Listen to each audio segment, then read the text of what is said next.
like the phenomenon of craving or the obsession of drink. You can have it like breathing and not even know what it is. It's an incredible thing. See, and the reason I'm kind of hitting on this is so that you can really see what they're saying in this next paragraph. This is dangerous, dangerous stuff. See, and to have it yourself or to manipulate somebody else's, see, are no-nos.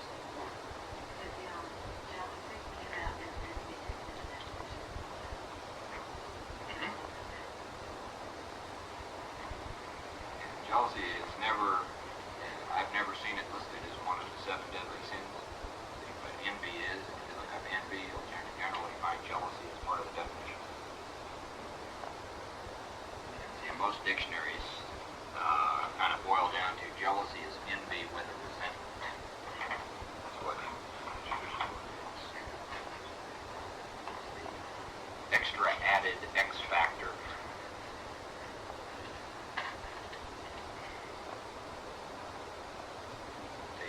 You never read a newspaper account of someone who killed somebody else in an envious rage. Have you ever seen that? Not once. It's always a jealous rage. The envy seems to have this totally different effect on us. But jealousy does this other thing. So it's something that we all really do need to look at. And, don't operate on an assumption that you don't have it. Because that's what I did, and it was a pretty serious mistake. Okay. It's really interesting, working with people as much as I have, I found something. Women seem to be able to cop to jealousy a lot easier than men. Men cop to pride a lot easier than women. Just this thing about those. We all just assume they belong to the opposite sex. Really interesting stuff. Okay, so perhaps there are some cases where the utmost frankness is demanded. I just gave an example of one of those. A young couple in Sacramento. See, what they did is the utmost frankness. And if you're in a situation where you can be that frank and candid and honest with somebody, you ought to consider yourself very fortunate. Very fortunate indeed. Okay, it says, no outsider can appraise such an intimate situation. Okay, now, what kind of people would come under the category of outsider? Your sponsor. People in AA. Therapists, counselors. Priests. What? Other drinkers, right? No outsider. What is no outsider? None. So, in situations like this, see, what has to be relied on here? What you know of spiritual principles and reliance on the power of grace. See, these are not places where it is wise, good, wonderful, proper, appropriate, or anything else. See, for people in AA to be counseling other folks, newcomers in AA. They would do it all the time. We should be helping them to rely on God instead of giving a bunch of advice coming from a smoking room. No outsider can appraise such an intimate situation. It may be that both, remember, when we're talking both here, the example is a recovered alcoholic working the steps, making his amends, and a spouse who's not. In this example. So it may be that both will decide that the way of good sense and loving kindness is to let bygones be bygones. Now each might pray about it, right? But what should the form of their prayer be? What's the next half of the sentence?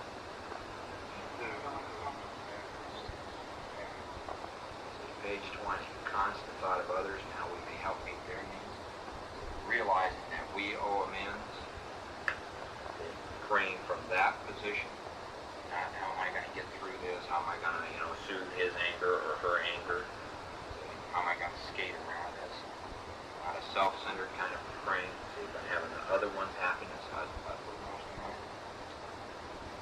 See, but that suggestion goes, see, for the spouse as well as for the alcoholic who is trying to get recovered here. And, some spouses do believe in God and religious and all that, see, and are generally willing to do that. See, if they are in that place spiritually themselves. Some aren't. Some of them want to pull out a gun and shoot you. So, no outsider can embrace such an intimate situation. Okay, so sometimes in the working with others games, you have to talk to the spouse. Okay, sometimes you might be able to explain the problem and what amends are and all this kind of stuff, see, in such a way that you might be able to till the soil a little bit so this guy or woman can indeed make their amends. Sometimes you can do a lot of services and stuff like that. Once again, what do you need to rely on? You're being the sponsor in this case. Rely on God for a direction to show you how to help them solve the unsolvable. So each might pray about it, having the other one's happiness uppermost in mind. Keep it always in sight that we are dealing. See, here we start to look at something called dealing. On page 58, what were we dealing with? On page 58. Go back and look. Don't remember.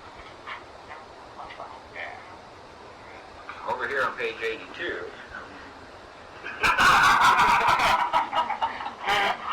Boy, that problem got removed. We just thought we had a problem with that. Keep it always in sight. Whose sight? Ours.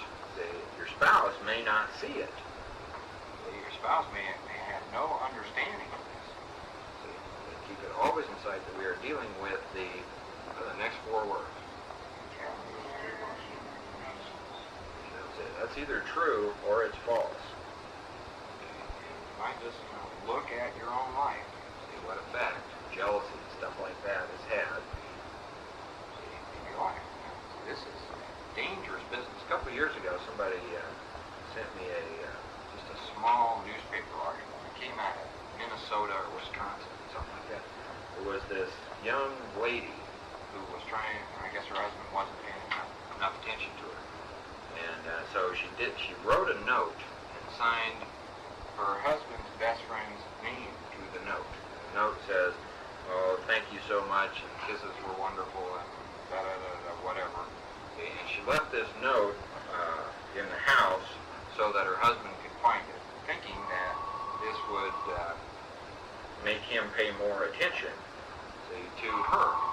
See, the husband found it, went out and got a piece of some kind of pipe, see, and went over and beat his best friend into a terminal coma. See, you're dealing with this most terrible human emotion. See, the guy who got beat up didn't have a clue. See what happened? Control. Control is bicycle. Yeah.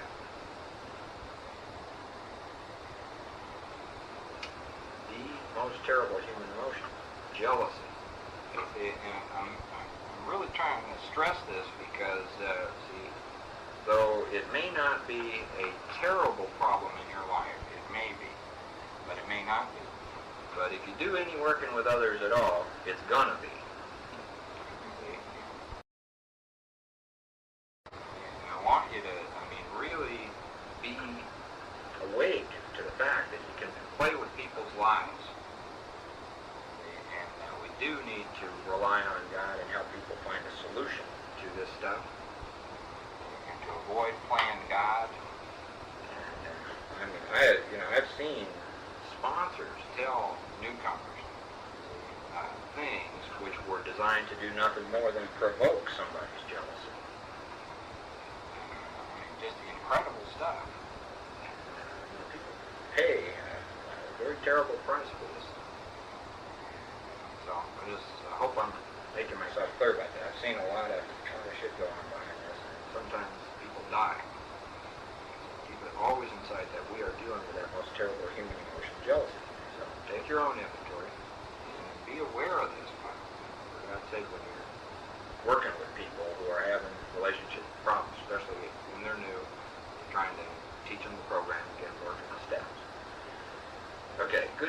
leadership may decide that the problem be attacked on the flank rather than risk a face-to-face combat. And generally, it will be apparent to you and to the people you're working with if combat is going to be necessary here and what to do. And you can rely on guys because it's, walking up and just being bluntly honest with somebody who's going to lose it is not going to work. I hope you're seeing that they are counseling against, let's just dump a whole bunch of blunt truth on somebody who's not qualified or capable of handling it. But at the same time, we don't want to do a cha-cha around our responsibility. So we want to admit as much as we can possibly admit in terms of making our amends with somebody. So, except when to do so would injure them and others. And we need to be very open-minded about this. At the same time, we don't want to use this kind of stuff to excuse ourselves from the making of an amends. We need to do something. So we need to start looking into what is it we can do and how far can we go. Right up to utmost frankness, if that's what is required. Everybody's got different amends in different situations. If something needs to be done, the problem will not go away on its own. So we get pretty stuck, by not doing it. Okay, everybody pretty clear about those? Those are tough ones. Okay, it says if we have no such complication. Some of us have these complications, others of us have no such complications, some of us have no such relationship. Me and Claudine, for example. Okay. All right, so if we have no such complication, we probably ought to just go to meetings and feel pretty good about ourselves. What's your book say? There is plenty we should, what's the word after should? Do. Where? Okay, what was the order of things on page 19? Much more important demonstration lies before us in our respective homes and our occupations and our affairs, which is where meetings exist, is in our affairs. Unless you're like Betty and you have a meeting at home. Okay. It really is complicated. Are you practicing the principles over there? There's plenty you should be doing here.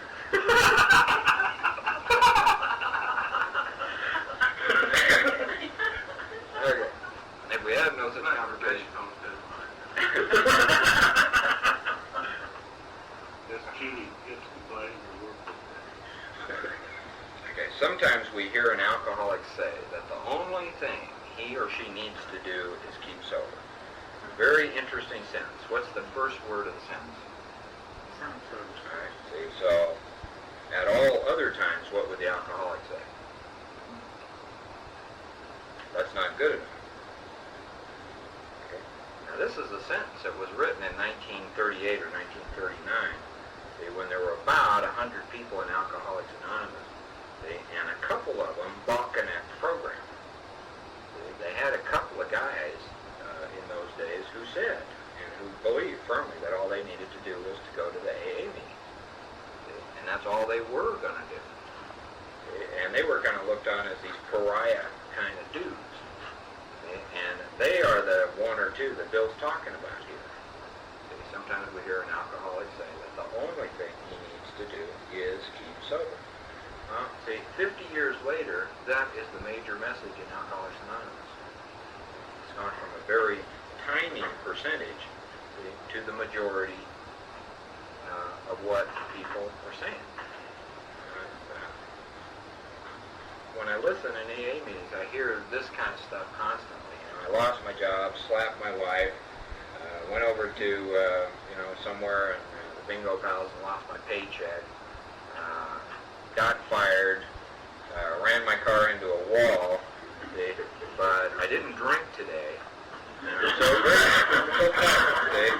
and what scares me is 40 heads start going, hey, great, hey, everything right, yeah, hey, you're doing okay. I'm very grateful. Yeah, you hear that stuff? Yeah. See, what is that person saying? Yeah. The only thing necessary, they think, is this, plugged into this, and everything else is perfectly all right. People who do believe that generally don't stay sober too long. You think they can live with their resentment and continue to be selfish and self-centered and not do anything about what they fail to look at on the fifth steps. See, generally don't get too far in Alcoholics Anonymous. Okay, so, see, now what they're going to do, see, in the next paragraph, is call someone saying that an airhead. Okay, I mean, they get very clear about it here. So, it's just something, see, to be aware of. These two paragraphs are not understandable by people in AA who have not thoroughly done the steps. See, they don't understand the terms like shockingly treated, because they haven't seen that they have shockingly treated people. They haven't taken their inventory, so they just read over this stuff. We read the example of the tornado. They don't see themselves in the example of the farmer coming out of the basement. See, they just read it. Isn't that funny? Ha ha. Keep going. See, they don't see them, see, in their current daily life. See, so, see, these things that they talk about here, see, really are only understandable to people who have begun to work the steps and at least completed the first 5. And it's one of the reasons that I don't like to have people come to this part of the book study, because they just don't understand it. They don't see what's being said here. Okay, see, so it says, if we have no such complication, there is plenty we should do at home. Say, well, how many people in AA you know who know that? I don't know very many who have any inkling that they need to do anything, anywhere, see, at all. Okay. Sometimes we hear an alcoholic say that the only thing he needs to do is keep sober. See, that is the main message I hear in the meetings that I go to. Certainly he must keep sober, for there will be no home if he doesn't. I mean, it's ridiculous, see, when you think about it. See, there isn't going to be a home, there isn't going to be a relationship, there will be nothing domestic, business, acquaintance. There won't be any of this. See, there will just simply be drunkenness and then death. Okay? It says, but he is yet a long way from making good.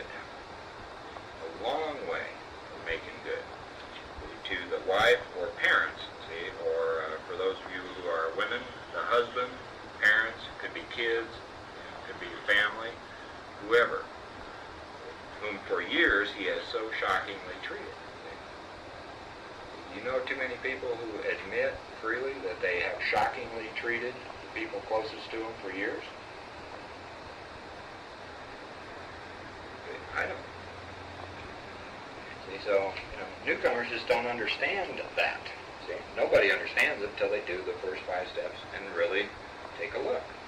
See, so you got to ask yourself, is that me? Have I shockingly treated people? See, I did for years. See, and it's very clear, see, that I was a long way from making good about that. See, we're going to see a term called remorseful mumbling over on the next page. See, oh God, I am so sorry. See, it's not going to cut it. See, change is going to have to occur. See, a whole lot of things are going to have to occur here. See, but they cannot occur if we're not honest with ourselves about where we've been and what we've been up to. Okay, so he's yet a long way from making good. See, making good just means making amends. It doesn't mean beating yourself up and being a wimp and a doormat and going, oh, I'm so terrible.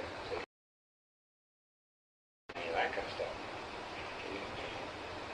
To the wife or parents, see, so you can put anybody that you saw on your 5th step right in that place. See, wife or parents, it could be husbands, relatives, all kinds of people, whom for years he has so shockingly treated. So ask yourself, did you, for years, shockingly treat other human beings? Did you find that out on your 4th and 5th step? I did. See, and it shocked me to see what I had done. Anybody else get that no wonder kind of thing when you were doing your 4th and 5th step? No wonder my life didn't work? See? Anybody else, kind of get this idea of, why hadn't somebody killed me? See? Anybody have that kind of thought? How am I still alive? Yeah. Why did I kill myself? Yeah. That sort of stuff. People through this. See, we're not talking about a trip through the tulips here. See, we're talking about some serious stuff. Okay, so passing all understanding, see, which is what we were just saying. See, if we don't understand, see, is the patients, mothers and wives, and in some cases husbands, relatives, kids, whatever, they have had with alcoholics. Okay. Now, in AA, we tend to make a lot of jokes about the Al-Anons, and in NA, they make a lot of jokes about the Nar-Anons, and that's well and good, but see, just the next sentence is literally true about many of us who come to AA. As sick as some of the Al-Anons really are, see, they did keep a lot of us alive. See, that this is not a rash statement or a maybe or something. There are a lot of people who are alive today in AA because somebody who was pretty sick, see, kept them that way. See, so you might see if any of this applies to you. It says, had this not been so, many of us would have no homes today and would perhaps be well. And that's really true. If it weren't for a bunch of sick Al-Anons, see, the streets would be quite a bit fuller, see, than they are right now. So even in their illness and all that, the Al-Anons have rendered some of us a service at some time. So look at your own experience once again. See, apply that as you go along and you work with other people. Okay, the alcoholic. So cross out the word alcoholic and put somebody's name there. Put Daniel's name there.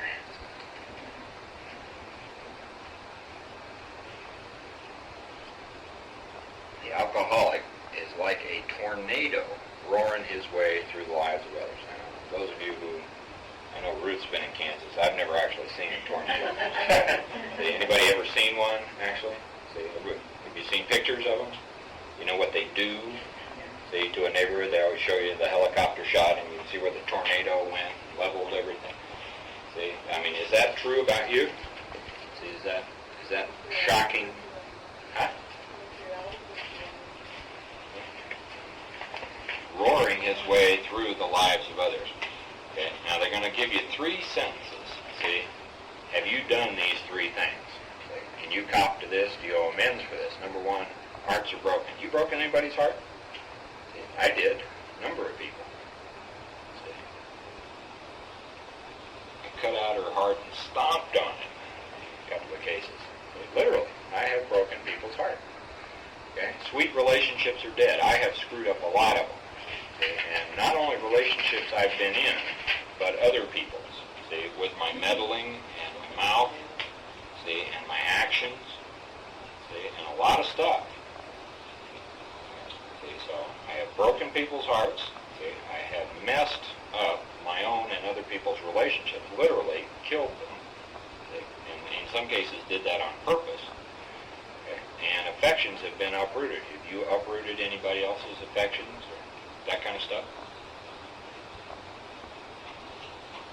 See, so that is pretty much evidence of having been a tornado in the lives of other people. See, remember the word engulf?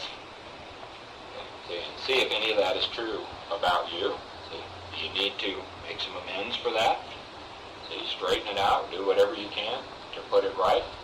See, replant the trees, see whatever you need to do in terms of honesty, being direct and all that sort of stuff. No, I just got to go to a meeting. No, I'm so grateful. Selfish and inconsiderate habits have kept the home in what? Turmoil. Okay, see, now make a little note there. See, to get a piece of paper at some point and write down your own selfish and inconsiderate habits. See, I started doing this one day and I just went, holy moly. All the things that I do, see, out of AA meetings, which are selfish and inconsiderate of other people. See, and I do them habitually, not every now and then.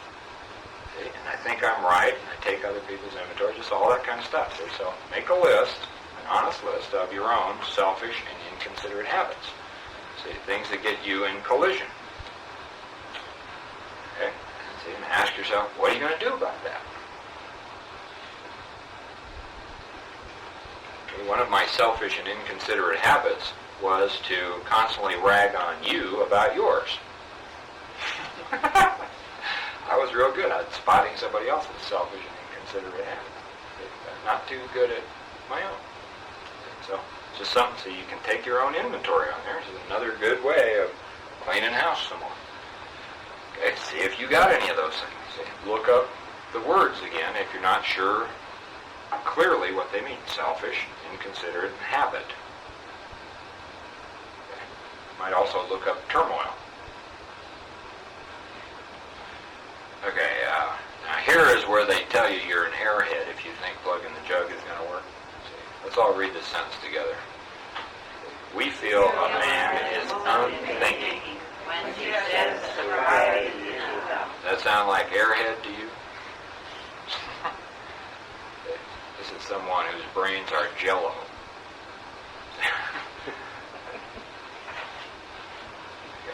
Yeah, see, most of the people I'm acquainted with in Alcoholics Anonymous say this. It's just too bad.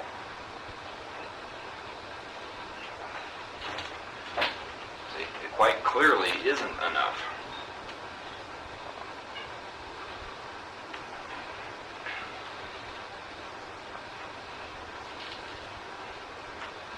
I thought it was for 13 years. Okay? I didn't go to meetings with them. Was it enough? It's just real scary to think about.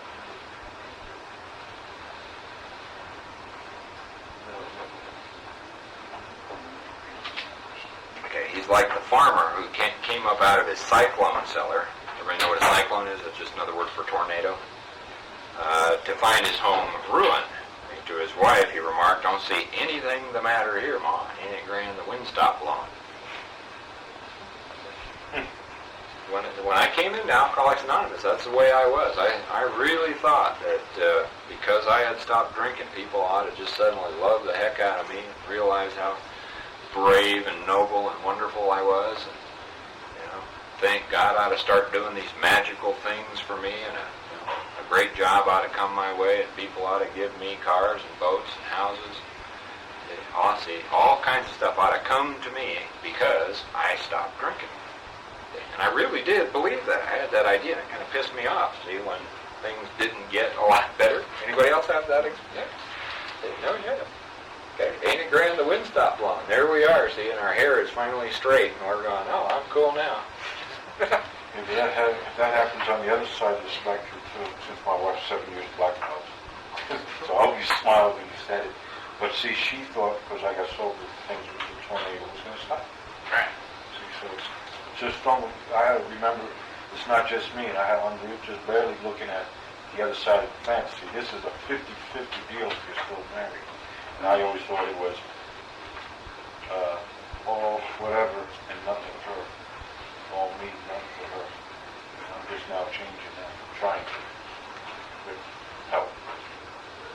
Okay. I'm glad Joe said that. See, there is, if everybody isn't already aware of that, there is misunderstanding everywhere when it comes to recovery and recovery. And the Al-Anons are hoping and wishing everything's going to get hunky-dory just as much as the alcoholic is.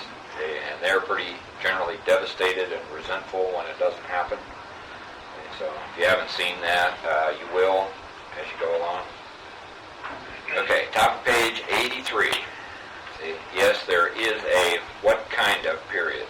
Of what? Reconstruction. See, so does this sound like everything's going to get hunky-dory right off the bat? Of your assets, everything's just going to be terrific. See, okay, it's a long period of reconstruction ahead. See, of who or whom, whichever is correct.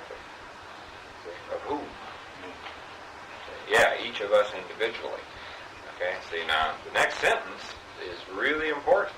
We must, no must in the program, right? Take what? The lead. See now what happens when you're in the lead? Break the trail. Huh? You break the trail. Do you know what walking point is? See, in a jungle, in a war? It's not very safe. Yeah. Yeah. See, it's going first. See, it requires a lot of times bravery and awareness and willingness and courage and a whole whole lot of stuff. Okay, now, any of you guys played the After You, Alphonse game? See, you go first. See, it's like, you know what I'm talking about? See, it's just like you're in some kind of situation with somebody else, and everybody's pride is on the line. See? So everybody starts hemming and hawing, waiting for the other one to can their pride and do something. Okay, see, and that's where I was. I was after you, Alphonse, all the time. See, the book says we got to take the lead. See, does that mean you're going to have to swallow your pride? See, are you willing to do that? See, are you willing to rely on God, be humble enough to take the lead and be the first one to say, I'm sorry, the first one to take their inventory and admit their own fault? See, are you willing to do stuff like that? I was just thinking of Yeah, willing to let other people have their way if that's what's required. See, willing to be of service in situations where you want your own way. See, I got a little prayer for this if you want to write it in the margin of your book. See, it says, God, grant me the willingness to go first and be last.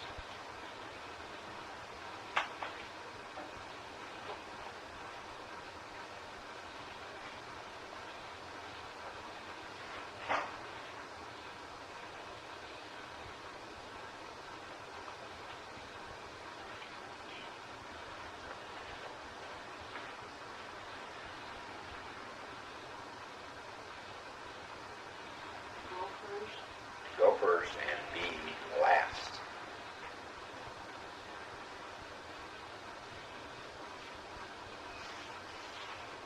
Considerate of others and hard on myself. Rule number 1. You might take those 2 sentences and apply them, see, to whatever responsibility you feel in Alcoholics Anonymous.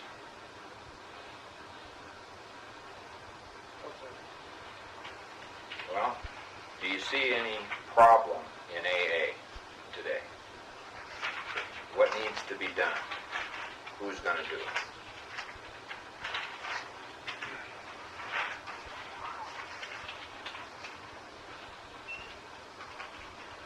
So this is not, see, remember, it's our homes, occupations, and our affairs. It's AA one of your affairs. Willing to do this where you work. See, willing to do it with your kids, your husband, your wife.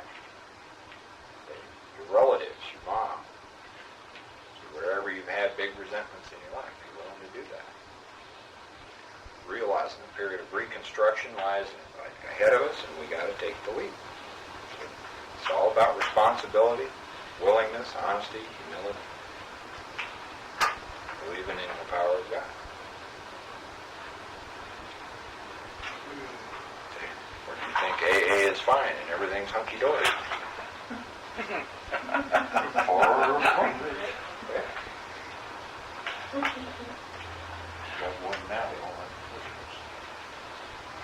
Who's going to do it?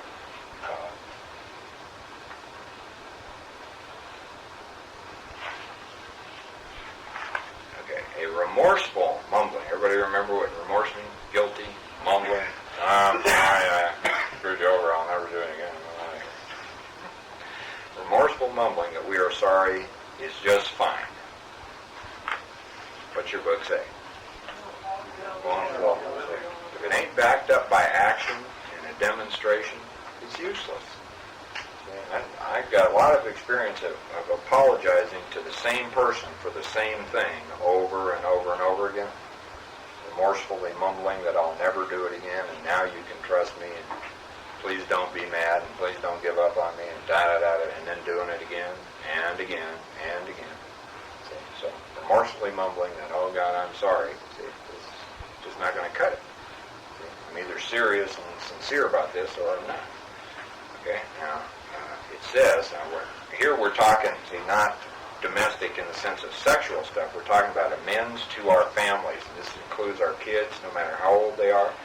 It says we ought to sit down with the family and frankly analyze the past as we now see it, having done what steps? 1, 2, 3, 4, 5, 6, 7, and 8. Okay? Being very careful not to do what? So whose past See, are we analyzing it? See? What kind of honesty are we demonstrating? Husband, kids, see, whoever is in the family. Okay? Moms, dads, whatever. See? We sit down and we make amends to them. See? We explain to them exactly what we're doing and why we're doing it. What the AA program is all about. See? What does frankly mean? See? Whose fault are we admitting here? Our own. Okay. It says their defects may be glaring. Okay, anybody in here living with somebody who's got one or more glaring defects? Anybody? Okay. See, so they may be. Yeah. Yeah, me too. They have a knife in our head.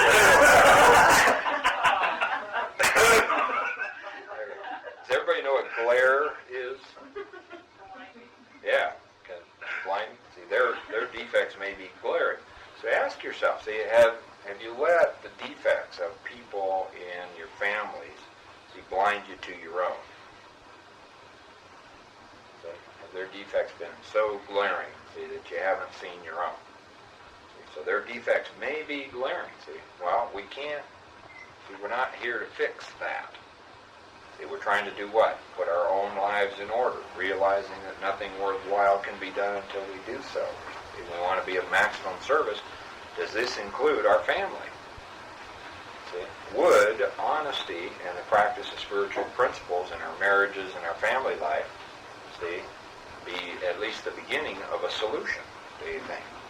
Making amends to people, complete, direct amends to members of our family. Would that be the beginnings of a solution?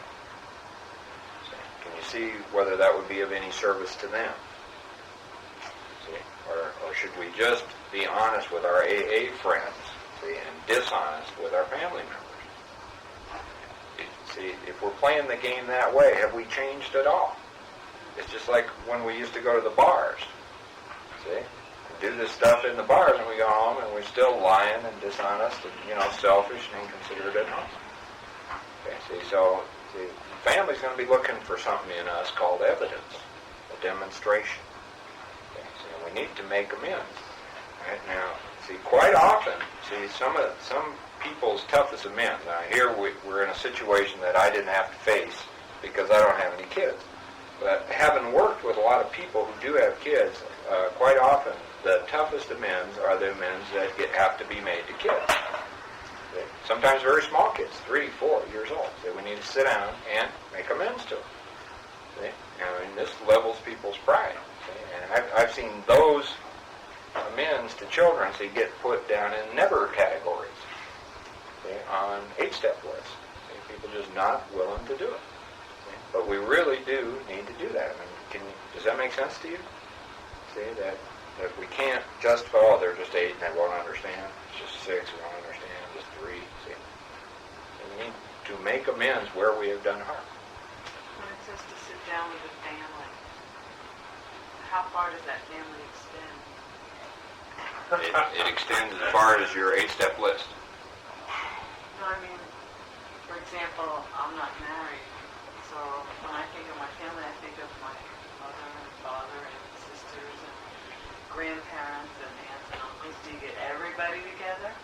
Well, you don't necessarily have to get them together to do it. So you can sit down with them individually Oh, okay. and do it. I Okay. have a tendency to take things literally. Well, no, it's a good question, and I think as they wrote that, see, they were assuming that you lived in a house with a family, see, and it ought to be done that way if possible. See, but if you live alone and you got a bunch of people in your family to make amends to, it's perfectly all right to make each one individually. See, and in many cases, that's the best way to do it. And the local society. Boy, or family.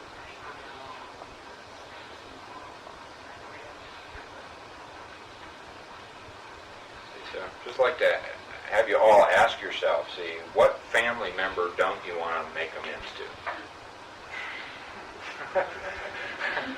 See, everybody gets a name immediately, boom. Right? See, maybe that's the first one you ought to do. Okay, so So their defects may be glaring. So that is, in many cases, see, that what's going on with them may be way worse than what's going on with you. See, that may be an observable fact. But we don't let that stop us. At the same time, sometimes I think that someone else with a candle can have a glaring defect. Well, that's true. You focus so much on their problems that you use the glare from that little light so you don't have to look at your own. What was the quote out of the New Testament? Jesus was telling somebody, what's he going to take your own inventory? It was something about you can take that. Yeah. Better out of somebody else than I. Yeah, you got a rafter in your own, you got a log in your eye and a splinter in theirs, and you're concerned about their splinter. It's just the same thing Dave was just saying. Just clean up your own stuff, see, before you do anything at all about anybody else at all. I mean, does that seem like a very practical thing? See, what do we all want to do immediately? See, is we want to work on their character defects. See, instead of cleaning up ours and getting our amends made. See, I mean, do you really think you can be of much service to people that you owe some amends to? See, they're going to be sitting over there probably with a resentment for whatever amends you owe. See, you really do need to get that cleaned up before, so you do anything at all in terms of trying to be of service. This is the basis of cleaning up the space so you can be of service to people. Okay, so their defects may be glaring, see, and I'm sure you had this stuff on your fifth step in column 2. But the chances are that our own actions are partly responsible, and hopefully, see, you saw that in column 4. See, whatever your contribution to whatever's going on with them was. Okay, so we clean house with who? The family. See, very clearly, it needs to be done. So who is part of your family?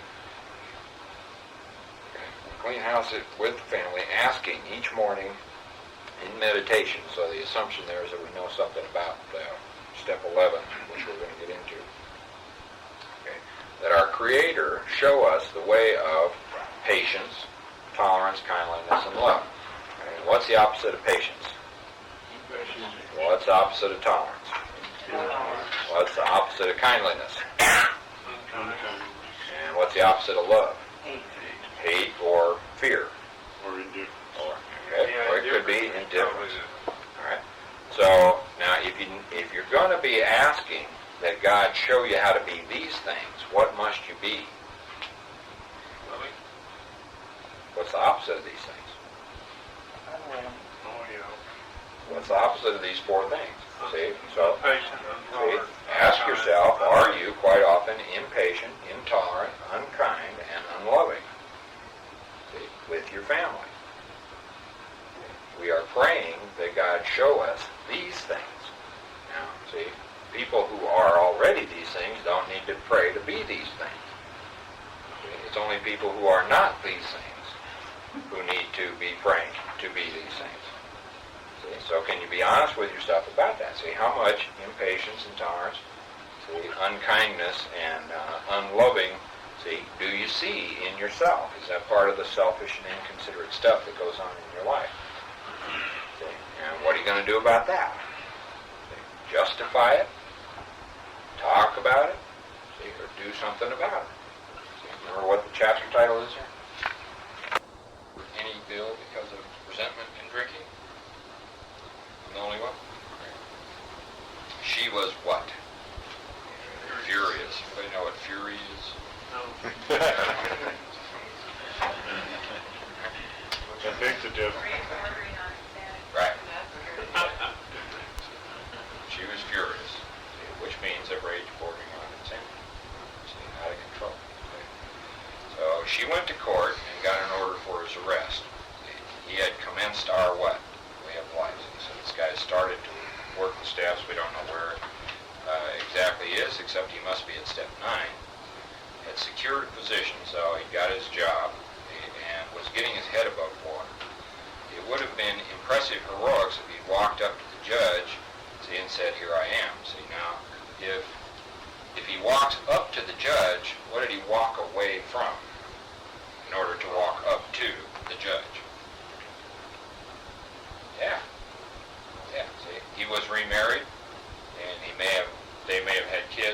see. So he walked away from responsibilities, saying, I'm going to be responsible. Now, that doesn't make a lot of sense. Okay, see, it's not just him involved, there's other people involved here. So they're going to give him some suggestions, see, which he follows. See, these suggestions are very definite, and they are in a precise order. See, so these are some things that, see, as you consider the amends that you have to make, you might see, take a look at what they're saying here. See, so what is indispensable?